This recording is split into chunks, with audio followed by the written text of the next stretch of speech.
नमस्कार दोस्तों।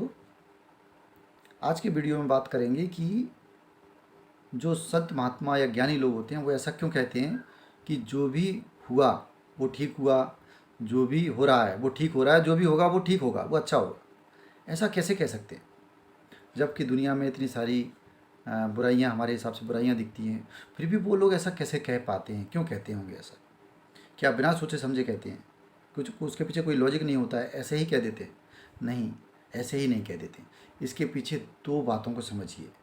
पहली बात ये कि जो ज्ञानी जन ये कहते हैं जब कि सब कुछ ठीक ही होगा, सब कुछ ठीक ही हो रहा है, तो पहली बात तो ये कि वो ईश्वर का बनाया हुआ जो विधान है, ईश्वर का बनाया हुआ जो सिस्टम है, जो सृष्टा है, जो पूरी सृष्टि है और उसका जो चलायमान जो कर रहा है, जो चलायमान हो रहा है, नियंता जो पूरी प्रकृति को नियत नियत समय पे सब कुछ कर रहा है, उसके प्रति वो अपना सम्मान, अपना विश्वास, अपना श्रद्धा उसको दिखा रहे हैं कि उनको श्रद्धा है, उनको विश्वास है, उनको ईश्वर पर विश्वास है, उनको सृष्टा पर विश्वास है, उसको सृष्टि पर विश्वास है।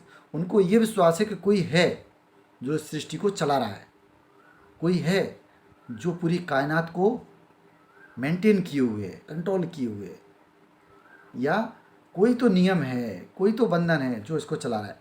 ऐसे ही सब कुछ नहीं हो रहा है। इसीलिए वो कहते हैं कि जो कुछ हो रहा है सही हो रहा है। क्यों? क्योंकि उनको उनके ईश्वर पर विश्वास है, उनको इस सृष्टि के सृष्टा पर विश्वास है।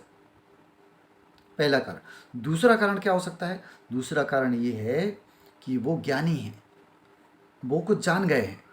वो क्या जान गए हैं? वो ये जान गए हैं कि जो भी कर्म हो रहे हैं, जो गलत हो रहे हैं, जो सही हो रहे हैं, जो गलत है वो भी सही है और जो सही है वो भी सही है। ऐसा क्यों? ऐसा किस तरह से?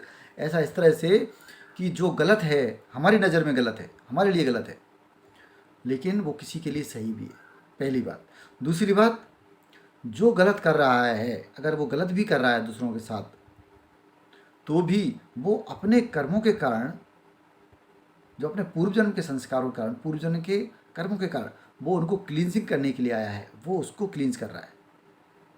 जैसे अगर कोई बीमार व्यक्ति हो गया है, उसके साथ गलत गलत पे गलत हो रहा है, तो गलत पे गलत इसलिए हो रहा है कि वो, उसकी आत्मा ऐसा प्लान करके आई है कि वो इस जीवन में ये कष्ट भुगत के अपने पुराने किए गए कर्मों का पश्चाताप करेगा, प्रायश्चित करेगा और अपने आप में परिवर्तन करेगा। तो पश्चाताप, परिवर्तन और प्रायश्चित, ये तीन चीज़ें होती हैं इसमें। और जब ऐसा हो जाता है, दुखों के माध्यम से ही ऐसा होता है। जब दुख होता है, कहते हैं ना, दुख में सुमरन सब करें, सुख में करे ना कोई। क्योंकि दुख में लोग रियलाइज करते हैं, दुख में लोग परिवर्तन करते हैं, दुख में लोगों का हृदय परिवर्तित होता है।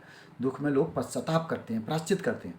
और जब पश्चाताप प्रायश्चित कर लेते हैं तो आपको पुराने जो कर्म हैं, पूर्व जन्म के जो कर्म हैं, उससे छुटकारा मिलता है। तो एक तरह से वो ठीक हो रहा है।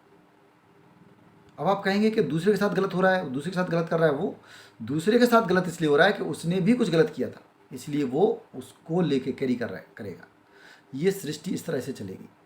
तो एक समय ऐसा लगता है कि ये रसातल की तरफ जा रही है, ये गलत की तरफ जा रहा है। लेकिन जब गलत की तरफ जाते जाते कुछ लोग, कुछ आत्माएं ऐसी भी आती हैं धरती पर जो परहित के लिए आती हैं, जो दूसरे की उत्थान के लिए आती हैं, लोक कल्याण के लिए आती हैं। लोक कल्याण के लिए आने वाली आत्माएं पूरे समाज में प्रगति, समाज में जागृति फैलाती हैं, ज्ञान और ध्यान फैलाते हैं और फिर इसकी पूरी एनर्जी को, वाइब्रेशन को चेंज कर देते हैं। फिर पॉजिटिव होने लगता है। क्यों? क्योंकि मनुष्य, एक तरफ तो हम लोग कर्म चक्र से बंधे हुए हैं, दूसरी तरफ हम लोग फ्री विल वाले भी हैं, फ्री विल के मालिक हैं। हमारे पास फ्री विल है। हम चाहें तो कितनी ही प्रोग्रेस कर सकते हैं, हम चाहें तो कितना भी आगे जा सकते हैं, हम चाहें तो वो भी बना सकते हैं। अपने मन, अपने विश्वास के द्वारा हम कुछ भी क्रिएट कर सकते हैं इस सृष्टि में। हम भी सृष्टा हैं। तो इसलिए ज्ञानी जन कहते हैं कि जो हो रहा है वो ठीक हो रहा है, जो हो रहा है वो सही हो रहा है, जो भी होगा वो ठीक ही होगा। क्यों?